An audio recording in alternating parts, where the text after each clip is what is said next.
Okay, so before I get to my video here, I just want to preface it.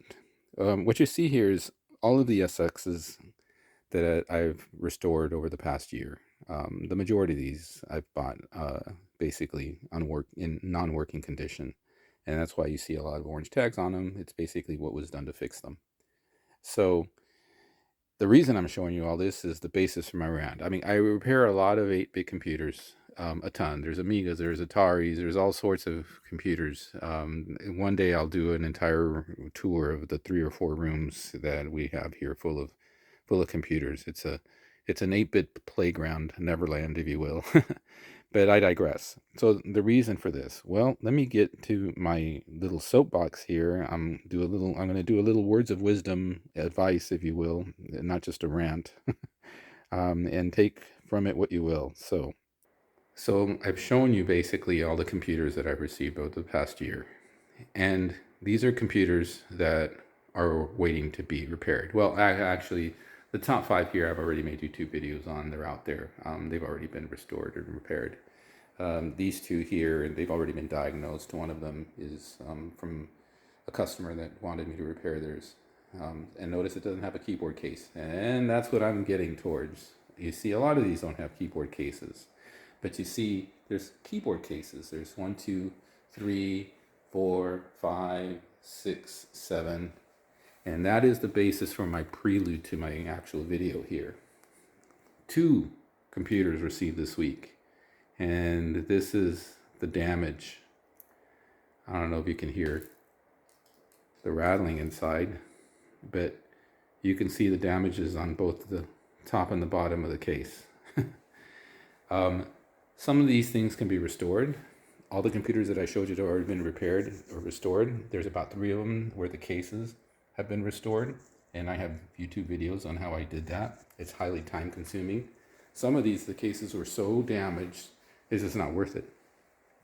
Can't find even all the pieces. And sure, you can do it if you spend a lot of time doing so, but honestly, that brings me to my words of wisdom here. First of all, when you send me a computer for repair, I will never ask you for the keyboard. I don't need a keyboard to repair a computer, an SX-64. Now, if you want me to replace the membrane or your computer, the keyboard's stuck or whatever, that's different. But I will always ask that you take the keyboard off, you pack it with bubble wrap and put it in its own box it separately from the rest of the system. You don't have to ship it separate, just box it separate. Because all of these keyboards that you see and all these computers that you see without keyboards are a result of damaged keyboards and shipping. You can see there's 8 of them here in just this room alone. Add another 3 or 4 in the room I just showed you. That's a dozen damaged keyboards.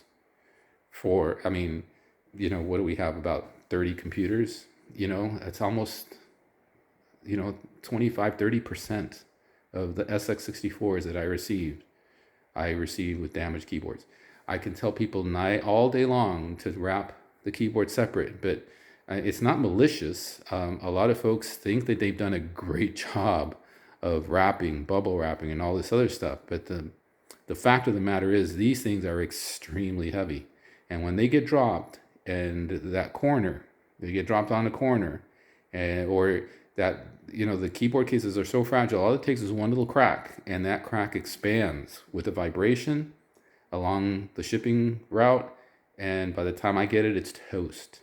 So, and of all the computers that you've seen, all but 1 that are damaged have always been the keyboard case. Nothing else. I've never had a monitor damaged. I might have had the front of a chassis, a bezel, maybe damaged a little bit, but usually it's because of the keyboard, because it rips off the little tab at the top of the chassis. The only one that I've ever received, and you can see how hard these things are dropped. I received one 2-3 weeks ago. The handle was cracked because it was dropped, and the handle took the brunt of the hit when it was dropped, and it broke the handle. I mean, it's been repaired, but it's not going to be the same handle, obviously. So anyways, that's my rant. That's my 2 cents. We're going to get to repairs. I'm going to choose one of these. I don't know what's wrong with any of these, but we'll pick one. And if it's a really quick repair, we might do 2. Otherwise, we'll just do a repair video for each one as we have time, little by little.